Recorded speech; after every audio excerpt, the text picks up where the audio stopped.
Hey everyone, and welcome to this week. Oh, this is not this week. Welcome to this episode of Inflight. I'm Sol, And I'm Norm XP. How you guys doing today? and welcome to quarantine time. No, Yeah, we it hope is. we hope you guys have all been well during these times, as it seems as if most of the world has begun to lock down with the coronavirus rapidly spreading. Norm and I thought it would be interesting to share a little bit what we've been doing, maybe to give you guys some inspiration to get through this, because I know it's personally hard for me having to be stuck inside a lot. I've been running, but I think that I might have to stop doing that.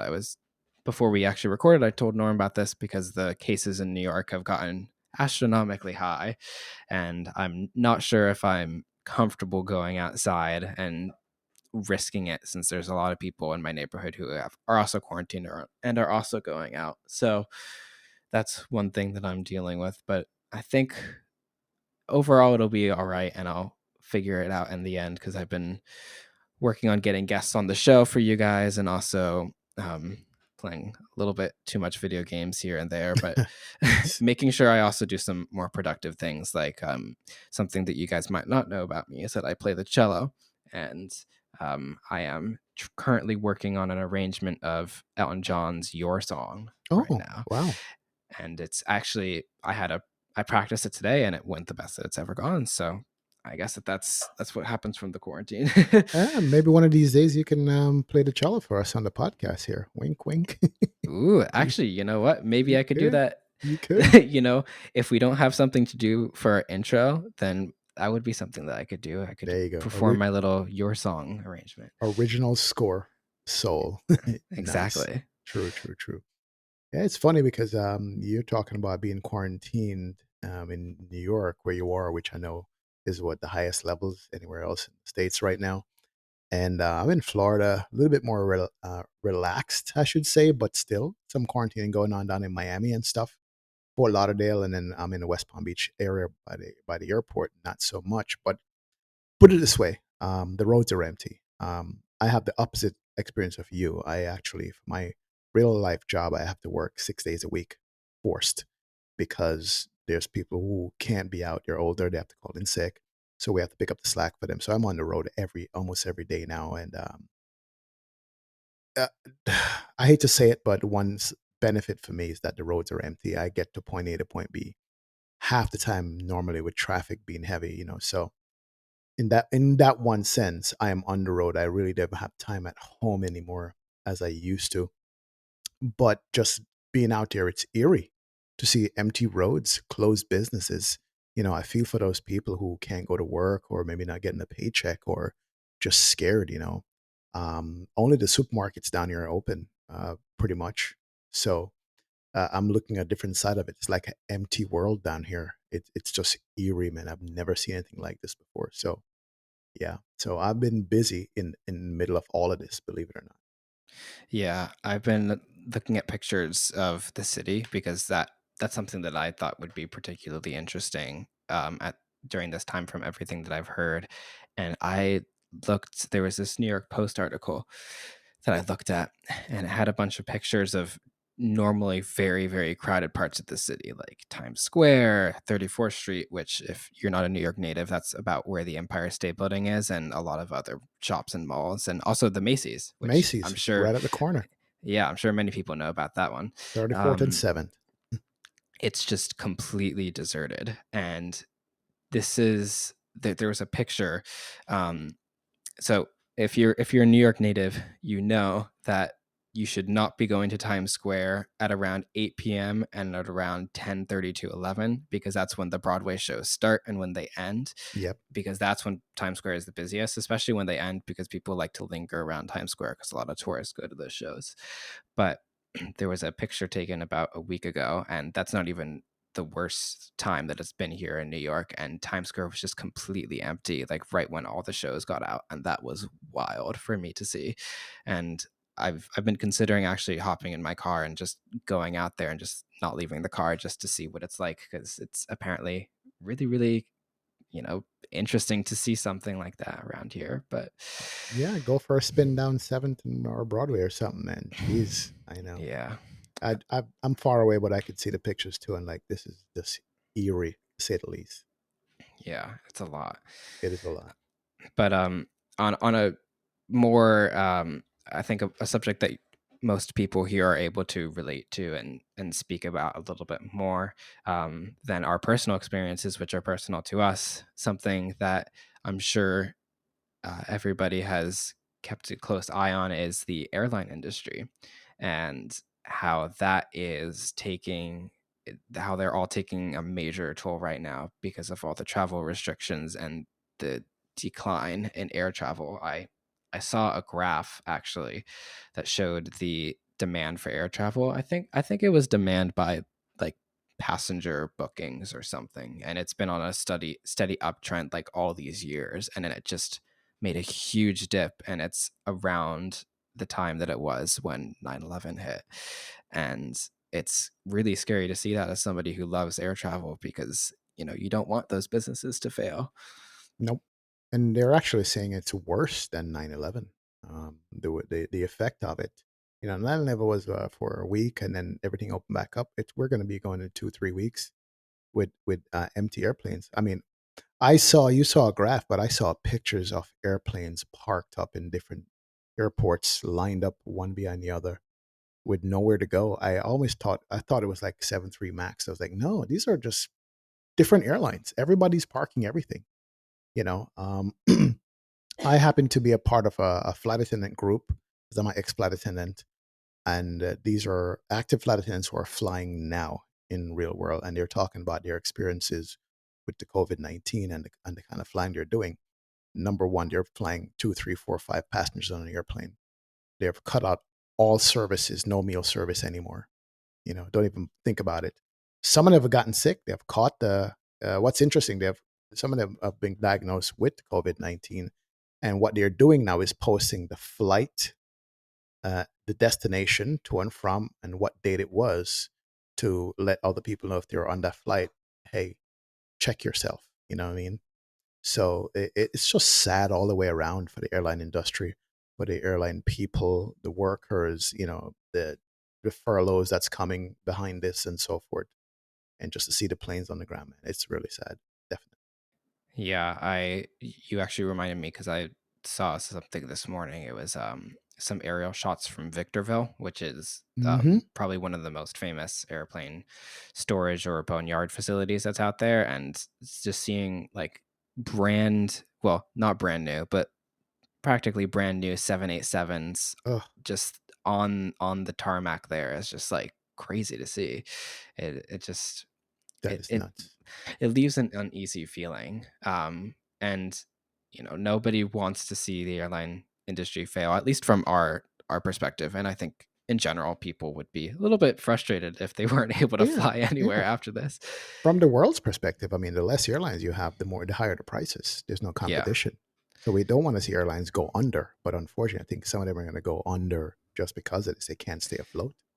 Yeah, that's what I've been worried about myself is budget airlines really encourage larger commercial airlines to like put better prices out there. And they're also the ones who are at the most at risk, I think, from, having well, just like having themselves go bankrupt. And that's weird to think about. But Very weird. But Very, very weird. I think to bring a bright side to this conversation, which I Yeah, we need it. yeah, and also that's something that we've been trying to do is look at actually that's something that we try to do all the time here at Inflight is try to see both sides to the situation in order to make sure that we're not just like Debbie Downers or we're not overly optimistic about things. In this case, to prevent being a Debbie Downer. Um, One thing that makes this different is that oil prices have been really low. And also, if you think about it, while this is going to make a lot of airlines go bankrupt, it's also going to change the industry significantly and change one thing that actually has been a major front of discussion for quite a few years, which is how to deal with recirculated air inside the cabins. True. I know that when I visited the Everett factory 3 or 4 years ago, there was a brief conversation about things that they're doing to fix that, such as the Dreamliner and yeah, 787, yeah, different the dream system. yeah, the Dreamliner having that brand new system in there, and also they're working on the Airbus at that time was starting to unveil their special blacklight bathrooms that would kill all the germs and such. Wow. And yeah, and I think that if you look at it from that perspective, that would be something that would encourage this would be something that would encourage that to be continued upon. And although it's going to hurt in the meantime because airlines are going to suffer and some of your favorite airlines might go under, on the bright side, we might get some nice reform that is going to help keep us safer in the future so that something like this will be a lot more preventable. Because I'm sure with a more popular with a more with a better recirculation system, then viruses won't spread as badly because the air isn't just getting recirculated. It's like getting taken out of the plane, and then that'll help prevent stuff. I think you're right. I think out of all of this, when this is said and done, there's going to be a lot of lessons to learn and apply. And that's one main thing. You're stuck in a cabin, with these long flights coming up, long flights that we have already. How do you minimize transmission of any kind of diseases and stuff? And that black light thing sounds like exciting to me. Like, yeah, that would be good. So I like that. Another somewhat bright note, and we're hanging on for hope on this one, is FS Expo, Flight Sim Expo 2020 in Vegas. They did put out a statement here recently. Basically, it says based on recent developments in Las Vegas and around the world, it's no longer possible to run Flight Sim Expo 2020 as originally planned. However, they didn't change the date yet. What they're calling on is actually going to be up to us to determine what happens and when it happens and how it goes down. So basically, what they're doing for Flight Sim Expo is they're currently polling all the attendees and partners to determine whether they would like to cancel it or postpone the event. So anybody who is a registered attendee, they did send you out an email, and they did pause all the registrations for now. But if you're already registered, they want to know, what do you guys think? There's a survey that they sent out. Do you want it canceled? Do you want it postponed? Or how do you want it? So if you guys listen to this and you're a registered attendee, just reach out to them and give them your opinion. And based on that, is what they're going to use to determine how they go forward. But they have not canceled it yet so far. They did say that um, whether or not the event moves forward, all Flight Sim Expo participants will have the ability to cancel their registration and receive a full refund. Right. So if you did, you're gonna get a full refund. And they'll provide more information in the coming days that they said about it. Also, if you booked rooms at the Tropicana in Vegas, you may cancel it free of charge within 48 hours after check-in. So 2 days before, you can say, you know what, I don't want to go. So if they decide to keep it or whatever date it is, and 2 days before the event, you can cancel up to that time if you're not well, if you don't feel like going, if you don't want to travel or whatever. So that's what's going on with Flight Sim Expo. So um, I would love for it to happen. It would be sad for it not to happen. As far as date, I don't know. They're still over 80 days before the Flight Sim Expo takes place. I want to say it's still a way out, so it's not just around the corner. There's time. A lot can happen within the next 40 days, within the next month and a half, month and a week. You never know. We'll see what happens with what they're trying to get the economy back up, while balancing people's well-being and the COVID-19 disease. So we'll see, man. But that's the latest from Flight Sim Expo. So if you're already registered, check your email. They sent you something out. It's a poll, and based on what you say, they're going to determine how to move forward with it. So that's one thing to look forward Yeah, I think you should definitely, if you're an attendee, I definitely think that you should look out to do that, because then we might get something that's even better and that will like change future Flight Sim Expos for the best. to. Exactly. Um, Exactly.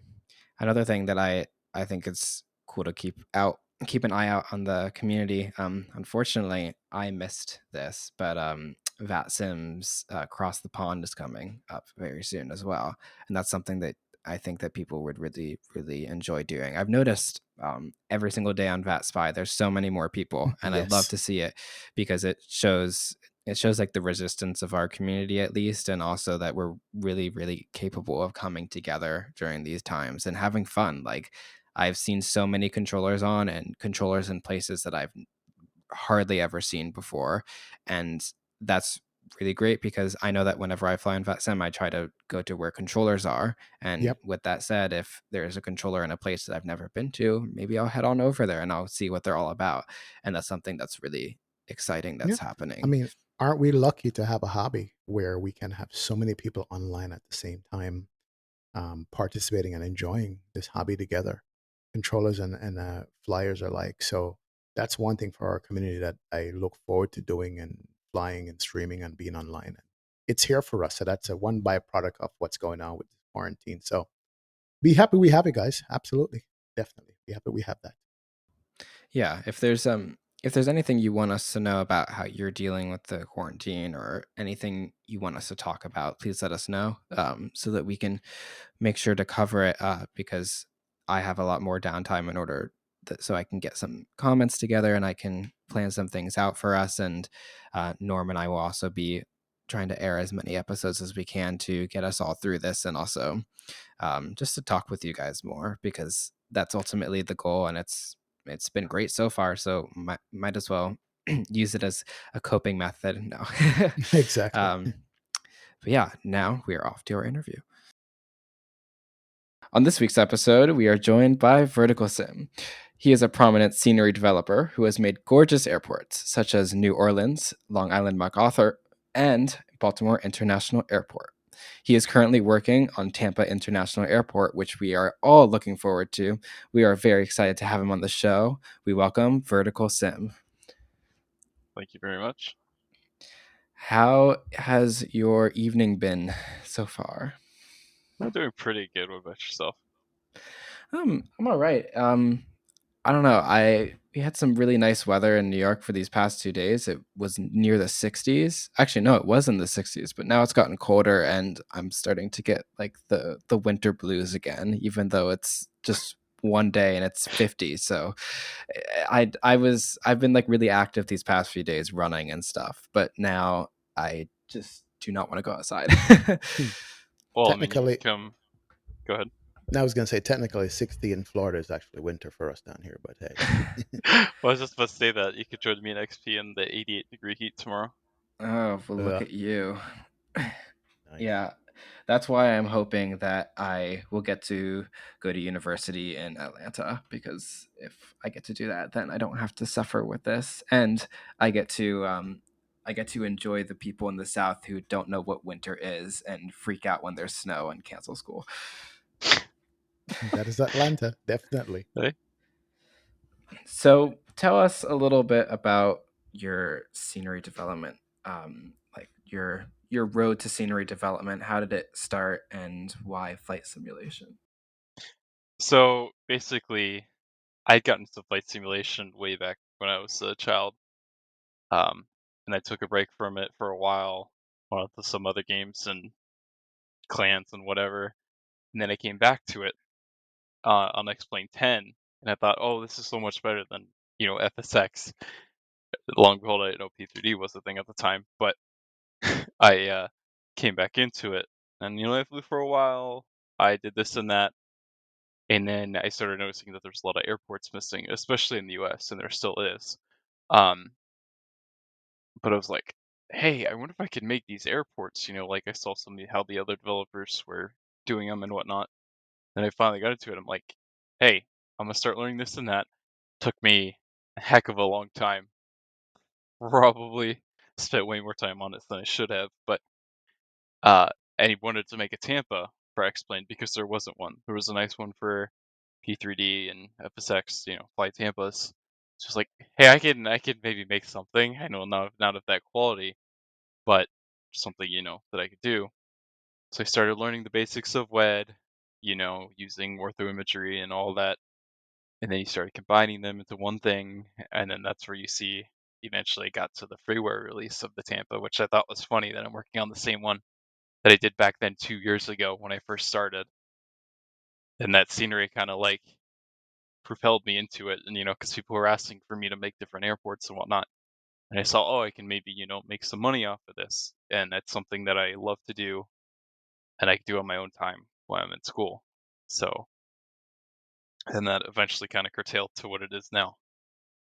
It's funny you said Tampa as the first airport because what brought me your attention was the smaller airports you were doing even before Tampa, was a thing you were talking about. You doing the little regional airports that were definitely missing in X-Plane. Everybody's doing LA and New York and stuff. So, it's funny you said Tampa is the one that got you started in it. Well, I know, I thought that was funny too, because I tend to focus on like the smaller ones, like you were saying, but Tampa was the one that kind of like, because you know, it's being a Tampa native, it's important to have it in STEM because everybody likes flying into their hometown, True, you know. true, true, true.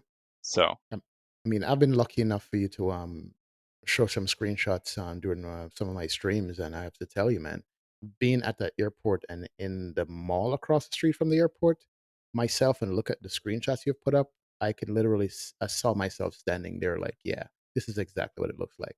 I mean, I've been pushing you to get this airport out, but I realize that it takes a long time. Man, how long would you say it would take, or does it take to develop a airport?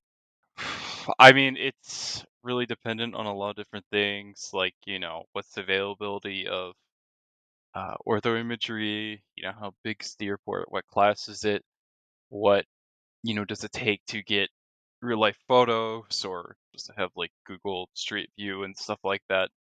Um, and how complex are the buildings? Like Tampa's main terminal is very complicated because you have two big garages, four air sides, monorails, like six garages, outside the airport, you know.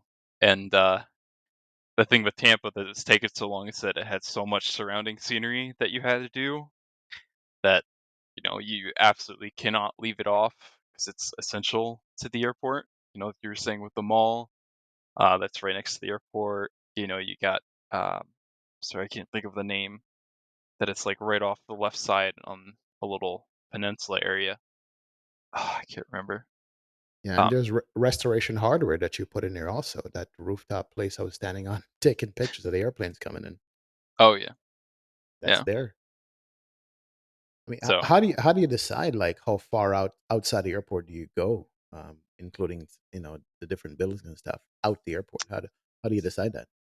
um, it's usually more the lines of are things like iconic, like you were saying with the restoration hardware in the mall, like that's pretty iconic. Especially that it's right near the airport. Um, if there's something that's memorable about it, what's the size of it? Like if it's a small house that's around it, you could throw down like a auto gym building and stuff like that. But um, if it's more like something that's complex and noticeable, then that's where you kind of draw the line. Um, and it's also dependent on like how far does your ortho imagery reach out? Is it like go to here to there? Does it stretch out to here? Um, so that's pretty much how you decide that. So we've heard, well, I've heard, this is before Norm was on the show, but I've heard that a lot of people who develop sceneries try to understand the culture of the airport or the little nuances of the airport that they're making in order to make it come to life more. Is that something that you do as well? Oh yeah, of course.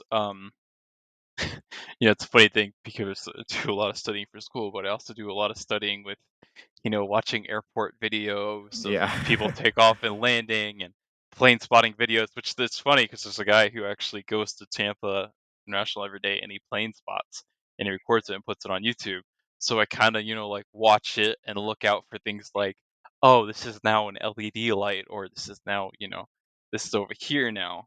So, you know, and then you make it to current of what you have for the ortho imagery that comes with the airport. But those things, little things you can kind of notice, and you study like what does the concrete look like, what colors the grass, how much grass, because you can't see these things just from different imagery. So it's better if you can have video and whatnot.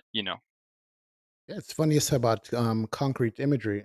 Not sure if it was one of your airports, was it Mississippi, New Orleans, or was it Corpus Christi? But I was pushing back and looking on the ground, going, "Wow, you got the drainage system down. Like, how do you get that? Oh, I think you're thinking of Spokane. Spokane. How do you get the Yeah. drainage system like to be in the right place? It's crazy.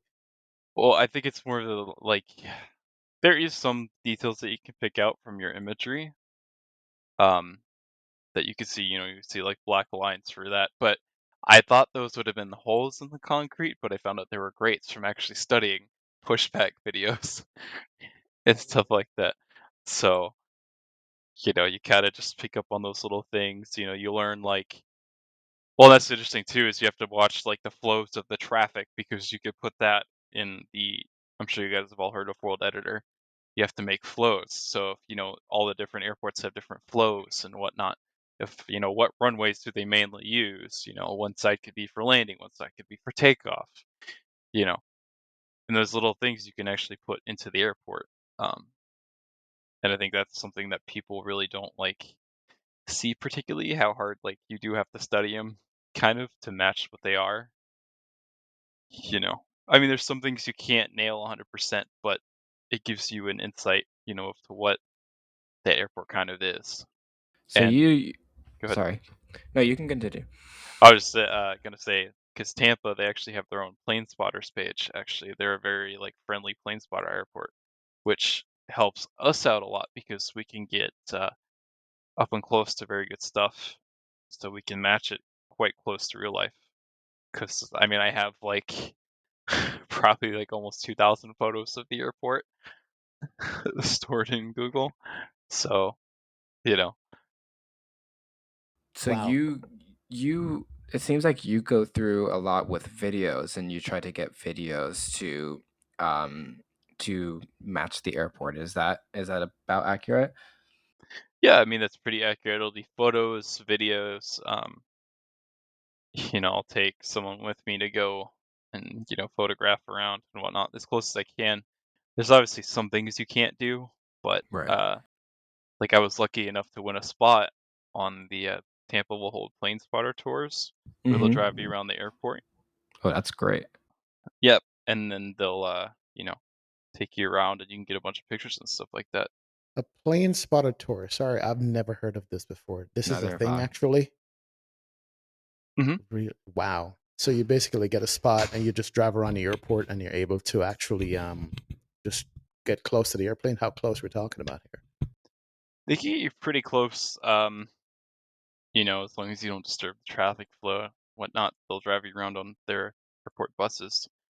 You can go get some good shots of them landing, but that also gives me good opportunities to get pictures of things again. Yeah, is there like stuff that you have to guess? Because I imagine there are points where you only have a video or you only have a photo of a specific area and you kind of are able to make out a certain detail, but you're also not 100% able to see it. Um, like are those moments where you go into like a guessing mode where you try to figure out well you make like an educated guess about what is there, or do you just try to keep it accurate with the information that you have? Um, yeah, that can happen quite a bit actually, because in certain areas with the architecture of the airport, you can't see what's going on, especially like below like the terminal sites, or I guess you say the air sites. There's certain like different like gutters and you know different things sticking out of the wall that you can't really see from satellite imagery or you can't get access to. And that's why I was saying like it's very important to get like access to the real airport as much as you can. You know, a lot of like bigger names will do it. Like Flight Beam, they do surveys and whatnot of their airports. So like when I'm in, it helps out a lot. So that minimizes your usage of the guessing game, Yeah. you could say.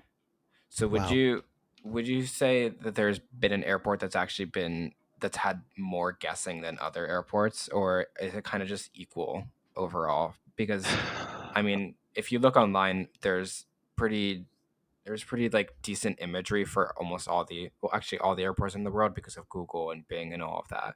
But I can imagine that when it comes to some finer details, there's other airports that are a lot less documented. Um, I think it depends on, the varying degrees of how complex the objects are, usually. Um, some terminals like Tampa, you can only see so much from the imagery where you kind of have to use your, you know, um, what's the word I'm looking for? Guesstimation, maybe. Your intellect for something. Yeah, something like that.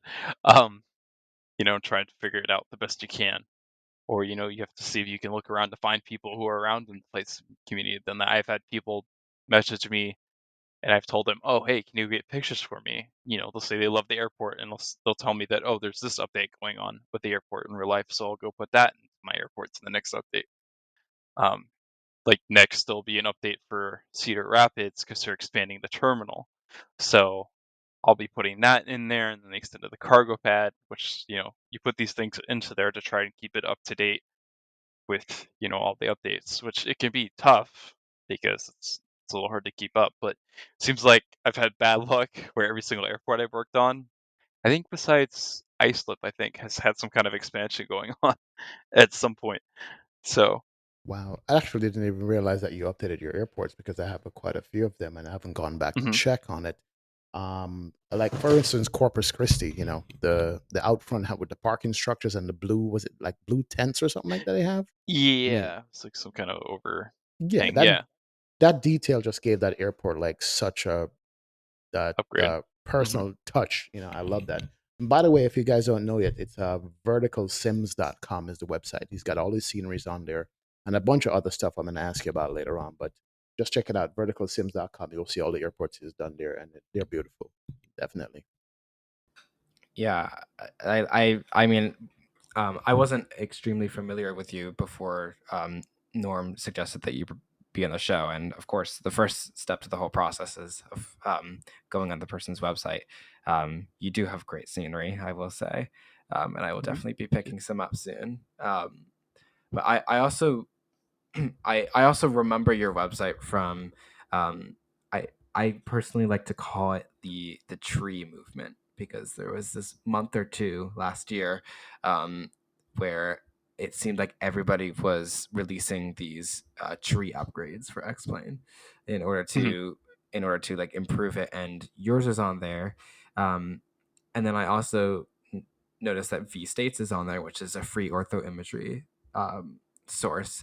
So what made you decide to do those? And because that's branching off from airport scenery and going more into global scenery, what made you decide to do that? Well, I mean, the main inspiration that came from V States was more the fact that there wasn't really an easy ortho program anywhere out there, where like that was already pre-made for the US. Like there's Spain UHD and all these other ones, and Fork Boy, which is nice, but it didn't quite like fit my taste of realism because I'm a very like I'm trying to think of the word, like a realistic person, but I think there's like an artistry style and stuff like that to it. We'll just say I'm realist, so I try to make everything as real as possible. Goes through You want to life make it. specs and You want to stuff. make it true to life. You're basically saying. Yeah, and I want to make it feel alive. And so I didn't want to do the manual work of Fork Boy, and I wanted to make it look a little better. So I kind of learned how to do certain things and color correct it with batch color correcting and whatnot. And then I started packaging them up, and then you upload them for people to download. And I decided to do my home state of Florida because, you know, it's the home state. um, and then it kind of just spiraled up from there and got to what it was. And I think there's only 5 or 6 states left to do, I think, somewhere around there. Jeez, I haven't been keeping up because I remember when Florida came out, it was the first one you did, and then all of a sudden you had like two or three more going. So, how many states Hmm. left? You said that now you're done the entire U.S. I think there's only like or I'm sorry, like 5 or 6, I think, left. Yeah. So for all you guys who are flying, if you want to get ortho without doing the work of setting up ortho 4XB and stuff, this is the easy way to go to get it done. Just have the hard drive space and you guys are good. But definitely. I mean, how do you find time with the scenery developing and doing V States ortho stuff? How do you do that? Um, it just comes down to pretty much time management. Um, it's finding that crossing line between, like what you do for your daily life. And honestly, I let it usually run when I go to bed at night to download all the imagery, and then I'll bring it all in and I'll color correct it in the morning before I go to school. So I'll let the batch coloring run throughout the day while I'm at school. Then I come back at night, and then around midday, and then I start working on it again. That's pretty similar to things that I do. I know that I got a bunch of new games over my winter break Hmm. around the holiday, and um, I got Red Dead Redemption 2, which is a huge game, and I got a bunch of other games, and I installed TeamViewer on my computer, and I was going upstate away from my house, and I just bricked my Wi-Fi and downloaded everything while I was away, and then when I came back, it was all good. You said you have 3 more states left. It looks like when I look at it that you have some on your Google Drive server and some on the Seedbox server. Does that just come down to like space? Because some are larger than others. It's more the fact that there's no really way to download it from Google, which is originally what I started it on, if you don't have an account with Google, a Google Drive account. So I found a website that would host it for me. So it's an alternative server for those who can't use Google. Google is faster, but it has limits. So if too many people download stuff, they'll throttle it downloads, and then it'll reach, you can't download any. So that's a backup server box. Oh, Wow. okay. So in conjunction with the ortho scenery, you have V trees also. Like you redo the tree types. I mean, tell me about the tree stuff. That's interesting. The V trees was actually, it's a pretty fun project. I just didn't find any of the other add-ons kind of suited the particular taste, and they all seemed like they were too light, or they were too, I was to say, like bushy, like more than Mm-hmm. looking like forest. So I thought there was a good line in there to find something to do with that.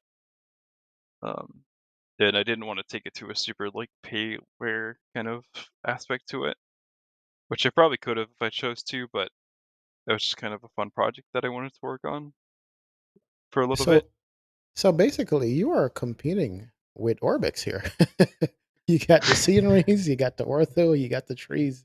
I know you're not trying to do that, but that's the level of what you're doing, and you're doing it by yourself.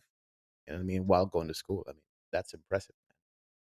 That's Oh, the thank thing you. I think about. Oh, absolutely. Definitely impressive. And not only that, Soul, I'm not sure if you know, he's also dabbling in sounds. He's got a sound pack, quote unquote, for this 757, right? Yep, the Wow. Yeah. CFMs. Yeah, I was about CFMs. to ask about that. Well, first of all, this is just a personal question. does it Mhm. does it work with the 767 if I were to do that? I have not tested it with that. It could. There's a good chance that it will. Um, it. I have not tested it though, so I can't really give you an answer at the time. I can be your test dummy then. I'll try. Sure. Um, but yeah. So sound it's kind of funny because you go on your website and then there's your products, your V trees, your V states, and then you go to freeware, and then there's Houston, and then there's just a sound pack out of nowhere. So how did sounds come, and did you record these sounds yourself? Just tell me. I'm curious about what the story is here because they sound amazing. Oh, I actually have them on my 7.5. okay. Um, with the sounds, it kind of just came as a whim because I didn't like the default play factor sounds, so I wanted to change them because I got tired of them after a while, and I figured like, hey, I need to do something with this because these sound not very good. They are No weak. offense They're to definitely anyone, weak. No, no and they needed offense. a lot of work. Yep. So I was like, I'm gonna change these because I fly that plane a lot, and that's the other thing. Many people think like, oh, senior developers don't fly at all. We don't use VATSIM and whatnot. And I'm like, well, you guys are totally wrong. You know, Good question. How often do you fly A to B? I mean, without just testing. I actually haven't flown in 3 to 4 months, surprisingly. I mean, I'll screw around in the sim every once in a while when I get bored of, working on airports, but I haven't done, like, a uh, commercial flight in a while. I used to do a lot of fat sim flying, but I think Tampa is just take me by the whim kind of because there's so many different, the airport's really hard to work on. So So, basically, would you say it's a sacrifice then for you developing stuff for X-Plane makes you not be able to fly X-Plane? Is that a sacrifice you would say? I guess it's more the fact that the level of airport that you choose to do. Hmm. Uh, I try to find room all the time because it's like a very like relaxing tool for me too, outside of my other hobbies. So I try to make sure I at least try to get in flights every once in a while, and then keep my flying skills relevant because I don't want to look like that new Von Sim Yeah, who doesn't after a know what they're while. doing? True. So, Yeah, I had that once actually. I haven't been flying as much as I could lately, but I remember I took like 2 years away from flight simming because I used to fly on a 2012 iMac, and I flew on X-Plane 10 with that, and oh, it worked for a while, but it got to the point once they kept on upgrading X-Plane 10 that I could only fly the simulator if I had my weather turned off, all my HDR turned down, and everything on like almost its lowest setting in order for stuff to work. And that just wasn't enjoyable anymore. And I mhm. remember I I got a PC finally after about 2 years, and then I went on VATSIM for the first time, and I made sure that I did a route that I had done before a lot. I kind of have, I think every sim pilot has this, but I have one route that I am like Super extremely keen on. familiar with. Yeah, I Yeah. know it so well, and it's LAX to San Francisco. Um, Okay. I know that route like the back of my hand. I can put in like all the perf data for most aircraft on there, and I won't like even need to look at it on SimBrief. The I Surfer know 3 arrival in San Francisco. it's the Ventura 8 departure, the San Marcos transition, Surfer, then the Surfer, it's 4 Jeez. now, the Surfer 4 arrival to ILS 28 left. Jeez. Yeah, I know it really well. And I just remember completely blanking and not knowing what I was doing. The controller asked me to give my to read back the, what was it called, my clearance, and I Mhm. just remember not knowing what half the things he said were, and I was like, oh, what did I just walk myself into? Yeah. Yeah, mine is Fort Lauderdale, Tampa. It's quick route to test a new airplane or a new scenery or whatever. Well, new scenery coming up, Tampa. But yeah, it's like a 30-minute flight. You go up, level off at 21,000 feet. You're descending into Tampa, coming in what, one left. Was my Mhm. favorite approach into Always. Tampa. So yeah, I have one of those, man. It just works perfectly when I want to test an airplane or a new thing you put in the sim. Just short enough. But um, for your sceneries, I mean, let me go back to that a second here. A lot of people complain about sceneries taking up too much FPS. How do you ensure that? I mean, is it a technical thing? I have no idea how you do that, but how do you ensure that the scenery is not like frame hungry or something like It's for a lot of like optimization and beta testing with people. It could vary, on some people's systems, but overall, I'm glad I have a middle high system range because I can get the close results of the highest PC and results of the lowest PC. So it's a lot of testing and learning how to actually optimize your models, unlike other certain developers. that? Jeez. So I actually recently got into game design. Okay. It's something I'm doing at my school. I've been doing coding for quite a bit. Um, my favorite is Linux, but I'm taking a class on game design right now, and we're using Unity. And I recently had the epiphany as to how optimization works with textures and such. Um, does Okay. Does X-Plane allow you to do any sort of optimization with the way that your scenery or the world generates, or is Laminar like very closed off about that? I imagine they're closed off with it, and it just has to do with textures. But I mean, the limit is that you can only use one texture per object, so you're kind of very limited in that aspect. Like other games, you normally would have different, textures you can use for different objects. You could put in two textures for one object if you wanted to, which it's very vital for large and very complex objects. And you wouldn't have to worry about it looking good. With X-Plane, I've learned you've had to use a mid-occlusion, or else it won't work. And you kind of have to fake it with gradient tools sometimes, because you're limited to that texture tool, or to the one texture. so does that make it? Does that make the development process for certain textures longer because you need to figure out how to make it one texture? Yep, for sure, because you're limited.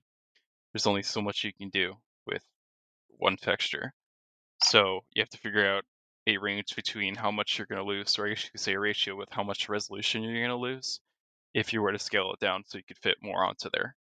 Because, the ideal thing is to go all 4K, no loss in there.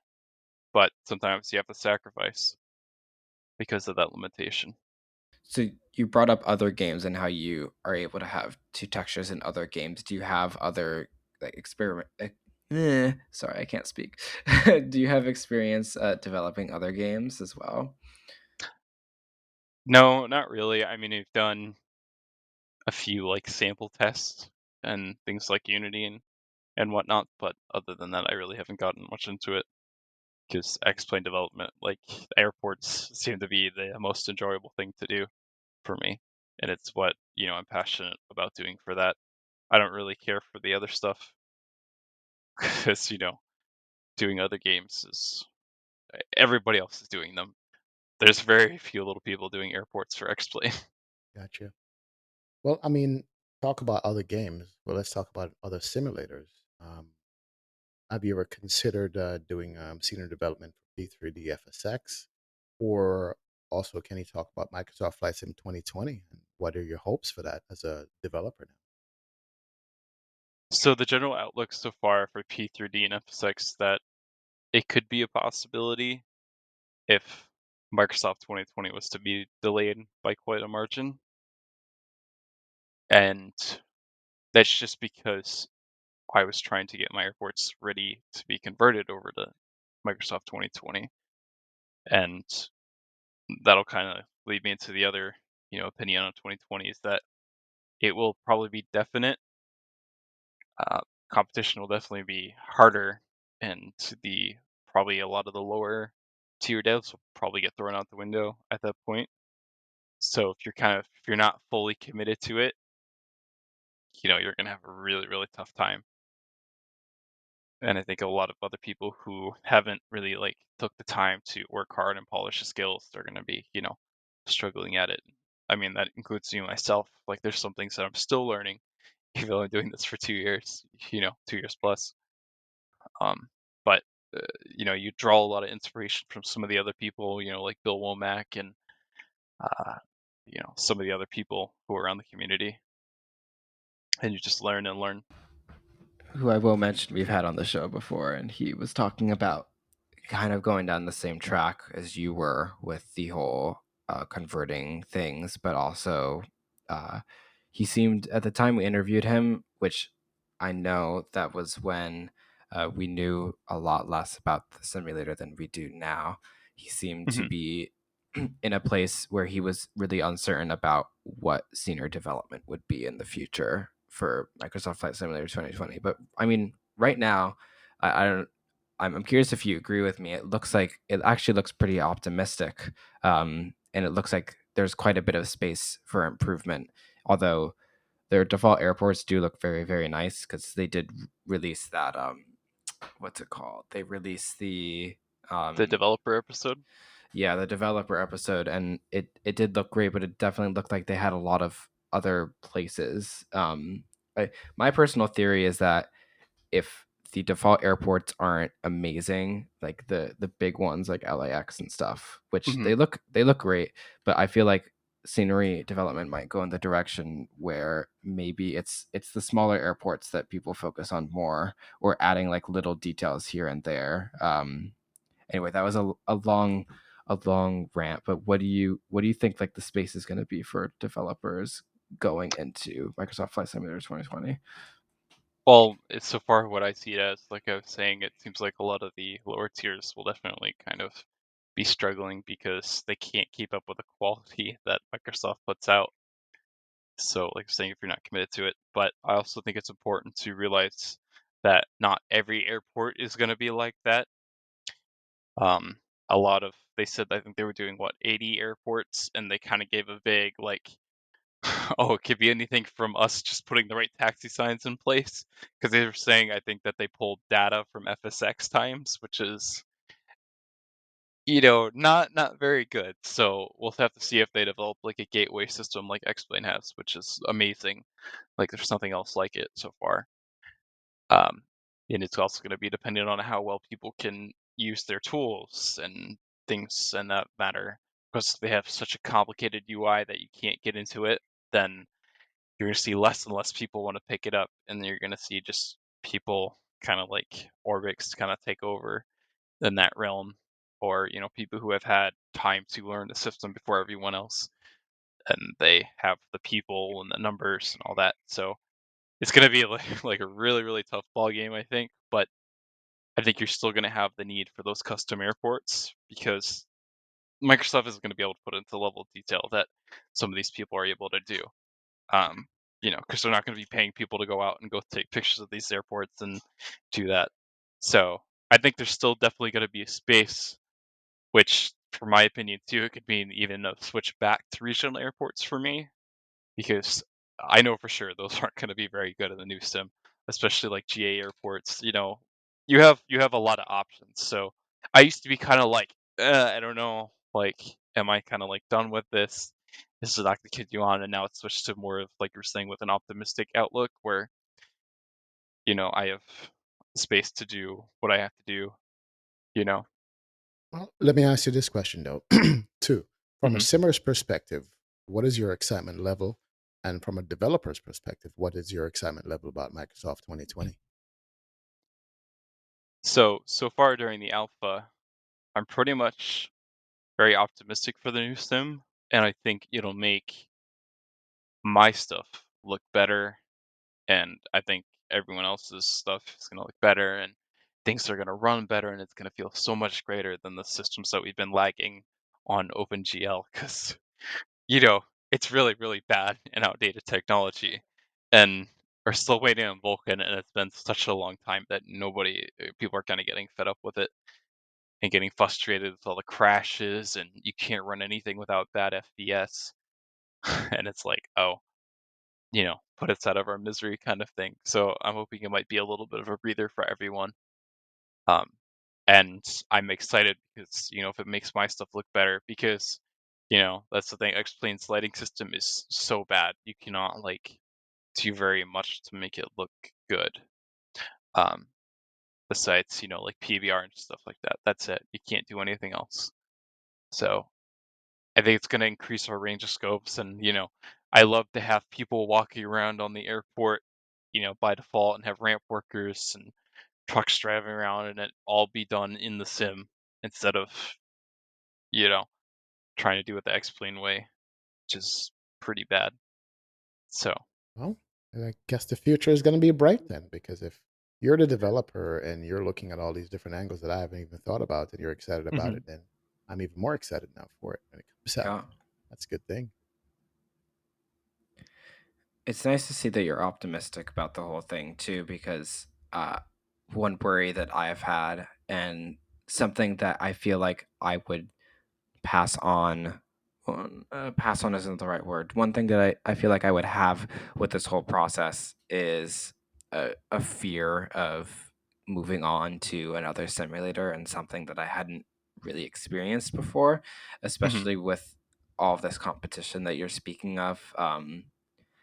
I mean, we talk about we've talked a lot about how it's going to be great, how there's a lot of competition in Microsoft Flight Simulator 2020 because it's going to push everybody to do better. I think it's I think it's going to be a really special, maybe not in a good way, but I guess we'll find out. Experience when everybody first gets access to it.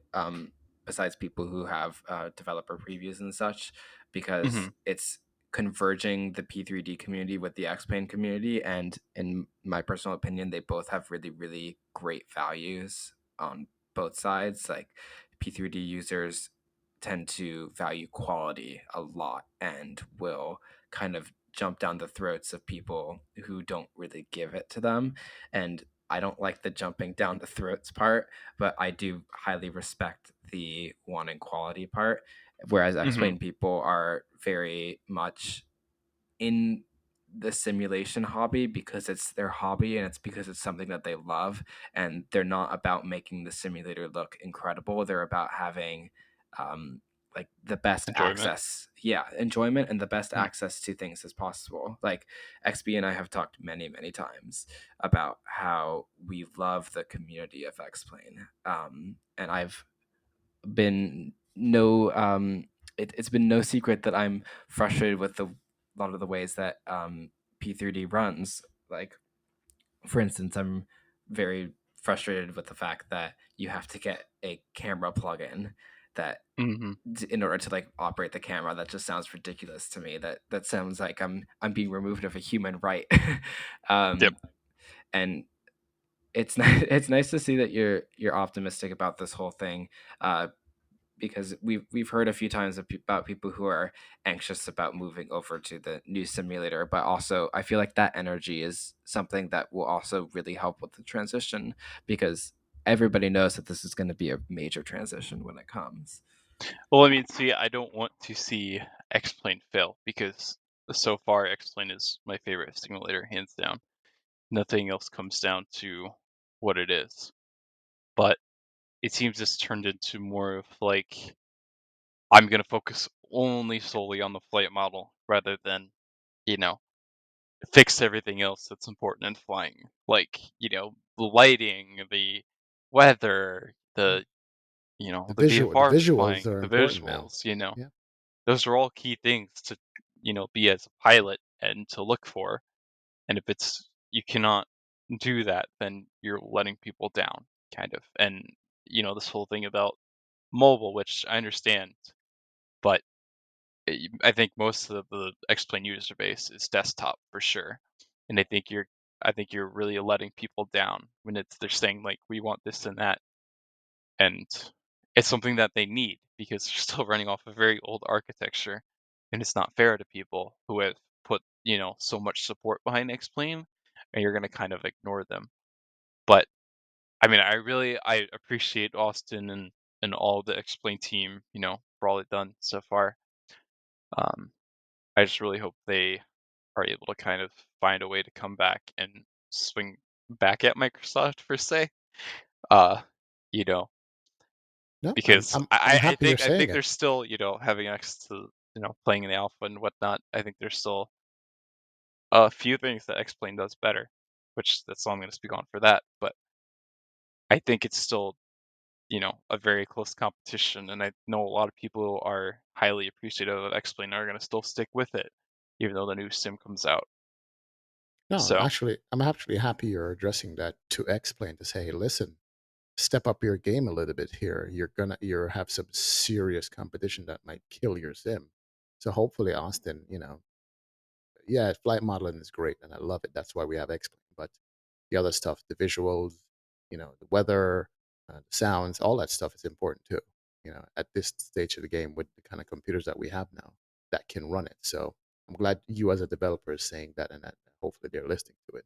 This is well, I very mean, important. that's where was speaking on optimization and everything, because if I'm only limited by what they have on the hardware capabilities, then it's gonna make, my stuff all that much better with optimization, you know. Or it'll be making other people's stuff actually able to run, you know. So I think it'd be good for everyone all around. Absolutely. Competition is good.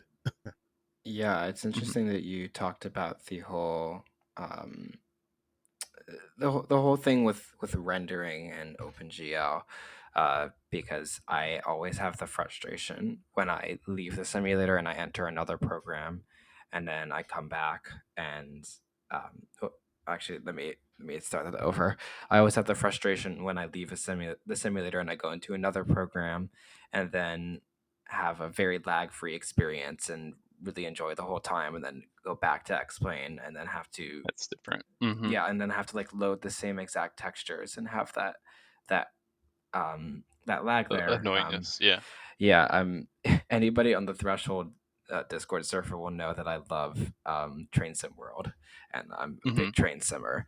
And Train Sim World, although it has its faults, as every program does, is so pretty. It looks so gorgeous, and but a big frustration actually one thing I love about it is that they've optimized it so well that it can look gorgeous and it can run on extremely high settings and I have no problem. Whereas if I go to X-Plane, Then you're um, pushing it. yeah, exactly, and Hmm.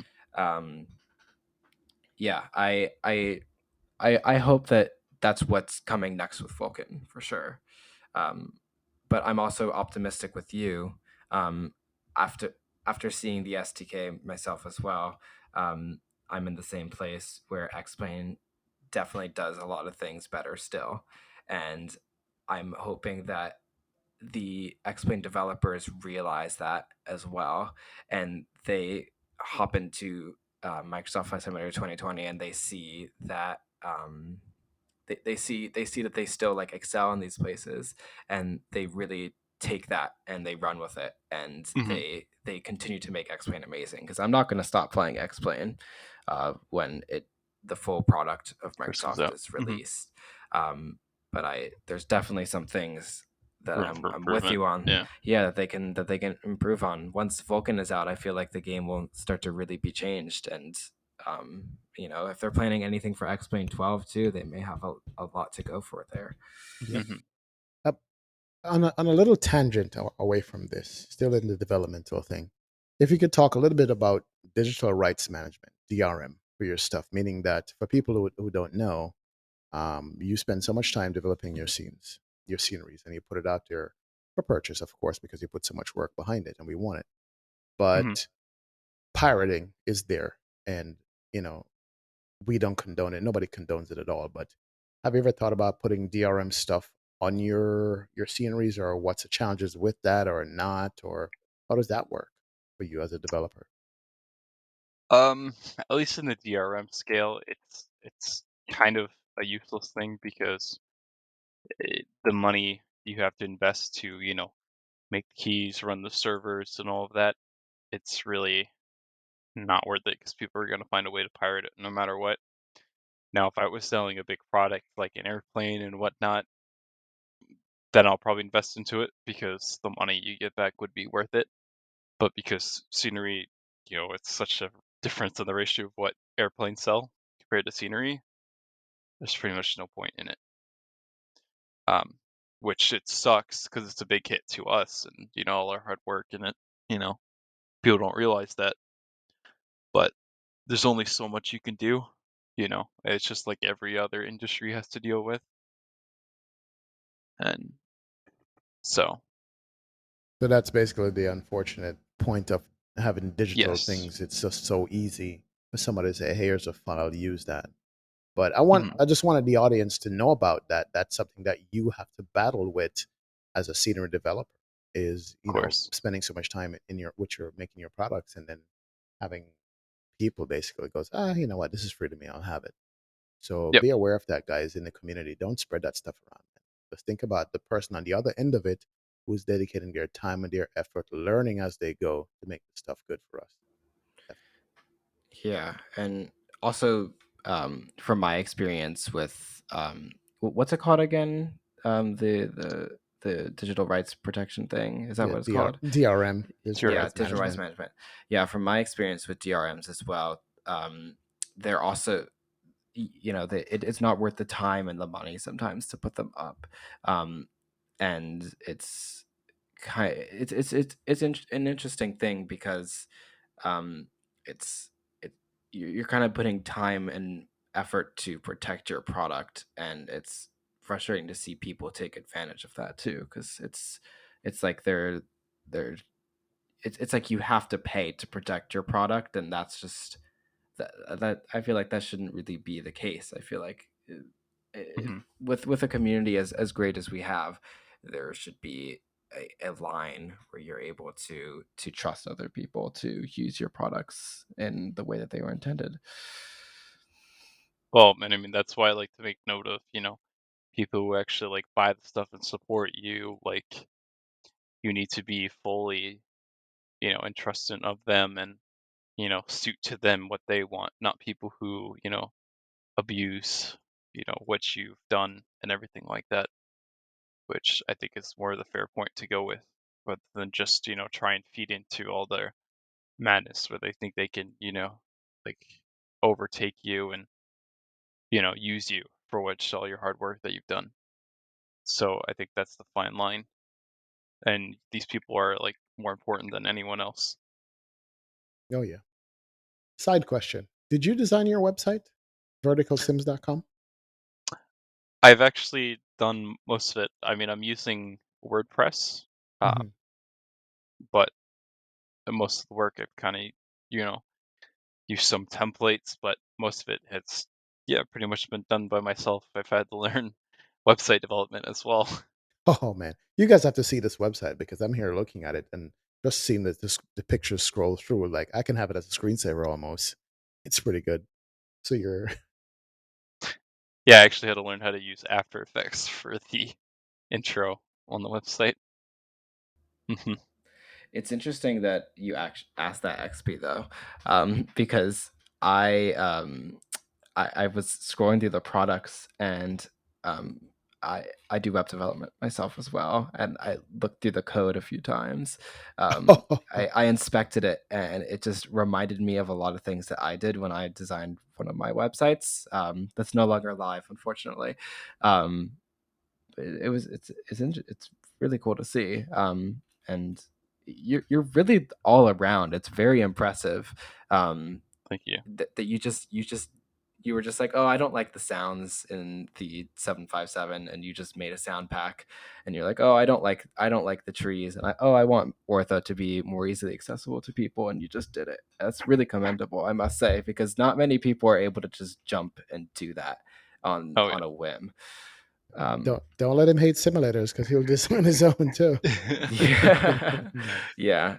Microsoft and X-Plane better keep their stuff together, otherwise True, we true, may true. have vertical sims vertical sim simulator. Yeah, vertical sim. um, well, it was great talking to you.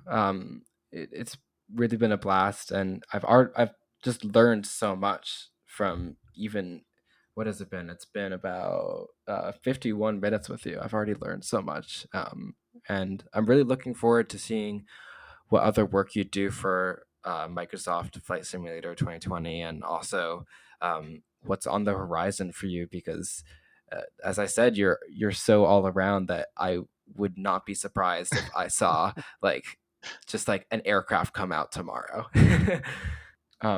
So thank you so much for being on the